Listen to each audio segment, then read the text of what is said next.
Gavumenti ya Geneva Kaguta Museveni omulundi omulala eteekeddwa kalabba era ng'akulembeddemu ekikolwa kino Robert Kyagulanyi Ssentamu pulezidenti w'ekibiina ekya National Unity Platform. Kyagulanyi bwe yayingira ebyobufuzi mu mwaka gwa 2017 yasalawo okukozesa emikutu emitimbagano okulabisa obwannakyemalira obuliwo wano mu ggwanga erya Uganda era okulabula amawanga ag'abazungu agazzenga gavujjirira awamu n'okulabirira gavumenti ya Mwami Museveni nti Mwami Museveni si mukulembeze ateekebwako mu nkola eya demokolasiya wabula ye mukulembeze eyawamba obuyinza wano mu ggwanga erya Uganda era nga abeesibako.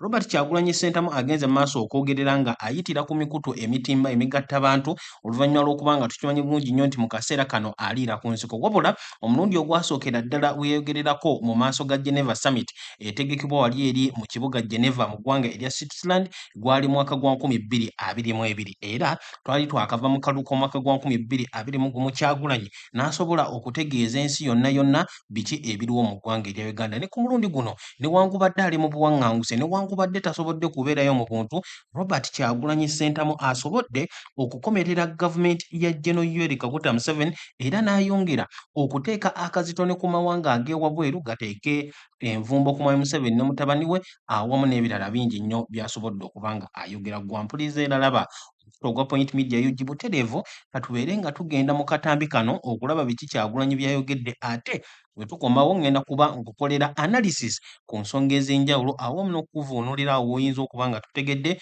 buli kimu kyonna obeere nga okimanyi.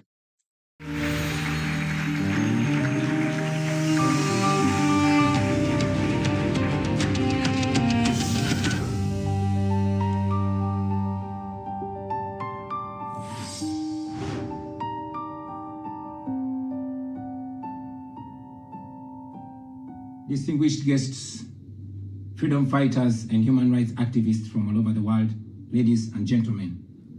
This is my second time speaking at the Geneva Summit for Human Rights and Democracy, and I'm very grateful to the organizers for making it possible for me to speak to you today.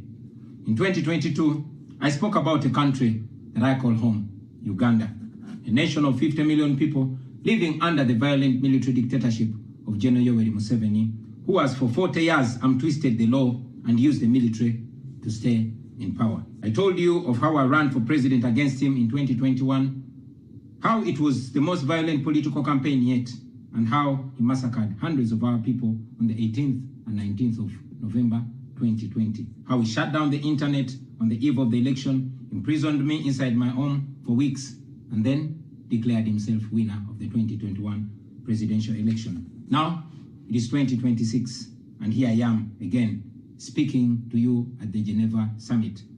Nothing has changed for the better, only going from bad to worse. Despite what happened in 2021, we were driven by hope to give it another try. So in 2025, I announced that I was running for president again. For 112 days, I traveled across the country campaigning, and the population turned up overwhelmingly.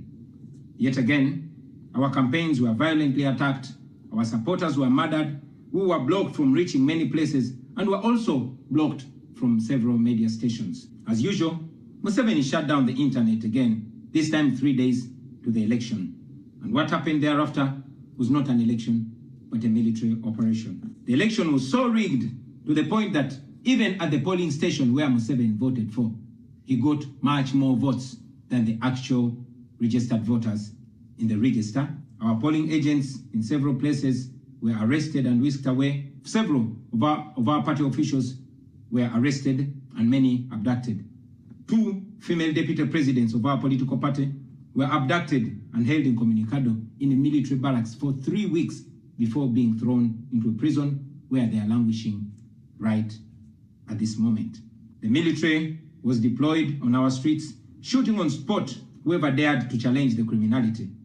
It was under these circumstances that Museveni yet again declared himself winner of the election, this time with over 70% of the vote. Right now, I'm speaking to you while in hiding. This is because as soon as the election was finished, Museveni's son, who is also chief of the Ugandan military, issued an order to take me to him, dead or alive. The military acted on his order and raided my home. They tortured my family members, humiliated and undressed my wife, accusing her of hiding me. Meanwhile, they were recording and taking pictures of her, which the military chief later on shared on Twitter and bragged about capturing my wife. They also took over my home and surrounded it, and they are occupying my home as we speak right now. My wife and children had to flee the country for fear of their lives. I am in hiding, but I don't want to be in hiding. It was necessary though, so I can stay alive and be able to speak to you right now. I've said it before and I say it again, that I'll resurface at the right time in my country. I feel like the international community has abandoned us. They've ignored us and they've left us to the fate of dictators. When I ran for president in 2021, Museveni and his thugs denied their crimes. They killed our people and denied it. They tortured people and denied it. They raided our houses and denied it. General Museveni has been a smart dictator because he puts on a suit, goes to the West and to the UN, speaks very nicely about democracy and human rights, but realistically, he does not mean any of those. He talks about our so-called Human Rights Commission in Uganda, but the same person closed the UN Human Rights Office in Uganda 2 years ago because they dared to question him about his atrocities. Now that is how he has been able to maintain a facade of democracy for 40 years and counting. But now Museveni is 83 years old, and his 51-year-old son, Muhoozi commands our military, the Uganda People's Defense Forces, more like Uganda's defense against his own people. And he's effectively in charge. And like his father, Muhoozi does not play the role of a good dictator. He openly and shamelessly says despicable things on social media. On Twitter, he openly confesses and brags about committing atrocities against the people of Uganda. When he was summoned by Parliament, he called Parliament a house of clowns and fools, and he threatened to arrest all of them. He describes judges of the Supreme Court of Uganda as clowns in wigs, and he has threatened to crush all journalists that dare to criticize his actions. In April last year, he abducted, detained, and tortured my close friend and bodyguard called Eddie Sebufu, also known as Eddie Mutwe. He later on posted on Twitter naked pictures of Eddie, boasting that Eddie Mutwe was in his basement learning Museveni's mother tongue, Bunyankole. Last month, he bragged about killing 22 of my friends, and he said that he's praying that I am the 23rd person for him to kill. In other words, Museveni and his son no longer fear international retaliation for their crimes. They've been so emboldened by your lack of action. They know that they can murder their own people, imprison them, torture them, remove their fingernails, push needles down their testicles, and nothing will happen to them. Now, they're using rape as a weapon. Boys and girls, men and women, people of all ages have reported being sexually assaulted by Muhoozi's military. And it's not rare. The majority of the people that they capture and unlawfully imprison have reported being raped, whether men or women. It is no longer possible, ladies and gentlemen, for the international community to deny Museveni's violence and atrocities. It's all over social media. And today, I am talking about it to you. Now, this is our call to action. The way I see it, if the international community continues to be complacent, then Uganda will go from bad to worse. Museveni and his son's military will massacre many more innocent Ugandans. You, ladies and gentlemen, in the Western world, will be forced to grapple with millions of Ugandan refugees pouring into your countries. And maybe then, the international community will come and commiserate with the people of Uganda, just like they did after the genocide in Rwanda, but it was too late. The second option is that the international community rises to the occasion. You stand by the values that you profess, democracy and human rights. You can rein in on General Museveni and his son through targeted sanctions as well as financial and legal pressures. Ladies and gentlemen, Ugandans are not seeking for pity. Ugandans are only seeking to see the world take action against the individuals that have violated their rights for far too long. Those that have abused democracy with impunity should be the starting point. Please sanction these individuals. Sanction General Museveni. Sanction General Muhoozi. Sanction all the police and military officers that are responsible for gross human rights violations. Sanction those commanders. Sanction the judicial officers that have aided criminality through deliberately misinterpreting the law or skewing it those that normalize electoral fraud, those that remand to prison suspects that should actually be sent to hospital. Sanction these individuals because their combined efforts in the last election effectively give autocracy a blank check to rule over the people of Uganda for 5 years. We call upon the international community to treat General Museveni exactly how they treated Idi Amin, because Idi Amin did what he did to Ugandans for only 8 years.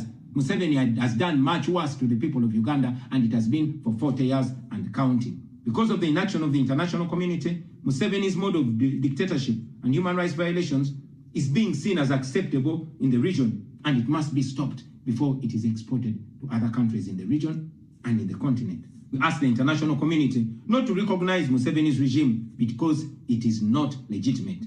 Please terminate any forms of cooperation with this government because he is not legitimate. On our end, as the people of Uganda, we are committed to non-violent means of changing our country, non-violent means of putting an end to this 40-year-old dictatorship. And you can be sure that the people of Uganda will sooner or later free themselves, because oppressed people cannot stay oppressed forever.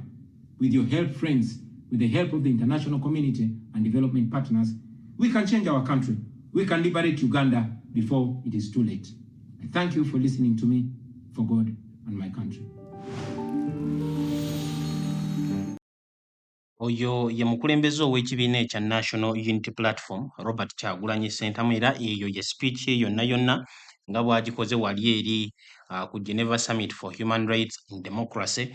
Wayongedde okukuba omulanga eri ebitongole ebyewabweru awamu n'amawanga oba gavumenti ez'enjawulo ezivaayo okutegeeza nti zirwanira eddembe ly'obuntu, naye ate ezigenda maaso okugumiikiriza gavumenti ya Gen. Yoweri Kaguta Museveni enfunda eziwererako ddala, ekisobozesezza embeera eno yonna yonna okuba nga weeri mu ggwanga erya Uganda. Kakati mu bufunze ngenda kuba nkuyitiramu ku biki Robert Kyagulanyi Ssentamu byayogeddeko, obula ngenda kuba mbikuvuunulira mu lulimi Oluganda. Okusookera ddala, Kyagulanyi asobodde okwogera ku nsonga ey'okuba nga yasooka okwogera ku Geneva Summit mu mwaka gwa 2022 era yali yakava mu kalulu k'omwaka gwa 2021 mweyeŋŋangira Gen. Yoweri Kaguta Museveni, wabula ne kabeera obumu ku bululu obukyasinze okubeera obw'obulabe ennyo mu byafaayo by'eggwanga erya Uganda. Abantu bangi nnyo battibwa, abalala baabuzibwawo, abalala baalekebwa obulemu, abalala ne babuzibwawo ne buli kati ne babeera nga tebannaba kuddamu kulabwako. Era n'ategeeza nti Gen. Yoweri Kaguta Museveni akozesa eggye erya UPDF okuba nga limukuumira mu buyinza, ekitegeeza nti obukulembeze wano mu ggwanga erya Uganda tebukyali bwa demokrasiya, wabula eggye lyawamba. Kyagulanyi agenda maaso okutegeeza nti abantu bangi nnyo battibwa, naddala mu Novemba w'omwaka gwa 2020, ennaku z'omwezi nga 18, ennaku z'omwezi nga 19, era eggwanga erya Uganda ne buli kati bakyakungubagira abantu baabwe, wabula ategeeza nti ne bwakomyewo ku mulundi guno okwogerako eri abakulembeze mu Geneva Summit, okwogerako eri international community, ebintu byongera kusebengerera wano mu ggwanga erya Uganda. Tewaliiwo kyakyusiddwa newankubadde emiranga n'ebiwoobwe bikubiddwa okuva eri bannayuganda okulaba nti basobola okuyambibwako okukyusa embeera eriwo. Robert Kyagulanyi Ssentamu agenda maaso okutegeeza nti newankubadde ebyo byonna byonna byaliwo mu kalulu k'omwaka gwa 2021, wabula olw'essuubi n'okusuubira kwe yalina awamu n'enkambi ye ku ludda oluvuganya gavumenti, baasalawo baddemu okwesimbawo mu kalulu k'omwaka gwa 2026, era bwe batyo ne batalaga okwetooloola ensi yonna, eggwanga lyonna ne bafuna obuwagizi, era abantu ne bongera okugoberera enkyukakyuka. Naye ate era nga bwe kyali mu mwaka gwa 2021, akalulu bwe katyo ne kajjulamu violence, bantu bangi ne bakubibwa, abamu ku bo ne battibwa, ate ne wabeerawo n'akacyankanono nga Gen. Museveni akozesa ebitongole biteekeddwa okubeera ebikuumaddembe okulaba nti bisigala bikyankalanya abo ab'oludda oluvuganya gavumenti. Kyagulanyi ategeeza bwe kyatuuka mu kulonda, akalulu ne kabbibwa kuseeri okuba nti ku kyalo kya Gen. Yoweri Kaguta Museveni yafuna obululu bungi okusinga ku ba registered voters, okusinga ku balonzi abaawandiisibwa, ekintu ekyongera okulaga nti Mwami Museveni akalulu kabbi yakabba. Era Kyagulanyi n'ategeeza nti ba polling agents ab'ekibiina kya NUP bangi nnyo baabuzibwawo, ba NUP officials abakulembeze okuli ba deputy presidents babiri abakyala Dr. Lina Zedriga awamu ne Jole Tukamushabe ne bakwatibwa okumala wiiki 32 nga teri n'omu amanyi gye bali wabula oluvannyuma ne basuulibwa mu kkooti era ne bateekebwako emisango. Kyagulanyi agamba nti military oluvannyuma lw'ennaku z'omwezi nga 15 yateekebwa ku street okwongera okutiisatiisa n'okukanga bannayuganda okubalemesa okuvaayo okulwanirira akalulu kaabwe. Olwo nno General Yoweri Kaguta Museveni n'alyoka yeerangirira nti ye muwanguzi ku mulundi guno n'ebitundu 71 ku buli 100 n'obutundutundu 65. Kyagulanyi agamba nti oluvannyuma lw'ekyo mutabani wa General Yoweri Kaguta Museveni ng'oyo ye General Muhoozi Kainerugaba omudduumizi w'eggye ly'eggwanga erya Uganda n'asindika abasajja be bakkomando be batandike okuyigga Kyagulanyi bamulumba mu maka agage bamutuuseeko obulabe. Kyagulanyi kyategeeza nti kyamuviirako okudduka mu maka wabula ne mukyala we yasigalayo yalumbibwa. Mujja kujjukira nti nno ekyo kyaliwo ennaku z'omwezi nga 23 mu kiro ekyali eky'olunaku olwokutaano omwezi ogwo oguwedde, era wamala okulumbibwa abasajja ne bamukuba n'ebifaananyi n'obutambi. Oluvannyuma mutabani wa mwami Museveni obutambi oyo n'abuteekayo ng'ate yeewaana n'okwewaana ng'abasajja be bwe baali bamukoledde omulimu. Wabula Kyagulanyi agamba nti abaana be awamu ne mukyala we kyabeetaagisa okudduka nabo mu ggwanga erya Uganda oluvannyuma lw'embeera enzibu gye baali bayitamu. Mu kaseera kano nga nkuguddeko katono nnyo okuva ku biki Robert Kyagulanyi Ssentamu yagenze maaso okuba ng'ayogerako, njagala okujjukiza nti amaka ge agasangibwa e Magere ne buli kati poliisi awamu n'amagye bikyageetoolodde, era n'abo bonna abagezaako okuyingira okugenda e Magere mu maka ga Kyagulanyi poliisi ebalemesa. Gye buvuddeko twalabye convoy ennambirira eyakulembeddwamu John Baptist Nambeshe amyuka omukulembeze w'ekibiina ng'agenze ne bannamateeka awamu ne bannakibiina kya NUP, wabula bonna ne bagaanibwa okuba nga bayingira. Kakati embeera Kyagulanyi agamba nti eyo ye yeetoolodde eggwanga erya Uganda. Wabula lwaki General Yoweri Kaguta Museveni akyesibye ku bannayuganda era ani amusobozesa? Kyagulanyi agenda mu maaso okutegeeza nti mu kaseera kano nga international community erabika nti nno yeesuulirawo gwa naggamba era yaleekerera eggwanga erya Uganda ne bannayuganda, kino kye kisobozesezza mwami Museveni okusigala nga akyalemedde ku buyinza olw'ensonga nti emirundi egiwererako ddala wano ne wali ayambala essuuti ye n'agenda mu mawanga gano ag'abazungu n'abalimba era n'abalaga nti agoberera enkola eya demokrasiya, kyokka nga si bwe kityo bwe kiri. Era Kyagulanyi ategeeza kyekyo lwaki kaakati social media ekola ky'amaanyi olw'ensonga nti buli kimu kyonna kibeera kirabwako era ne mu kwogera kwe mu kaseera kano ali mu kulaga buli kimu kyonna ekiriwo mu ggwanga erya Uganda olwa social media eriwo mu kaseera kano.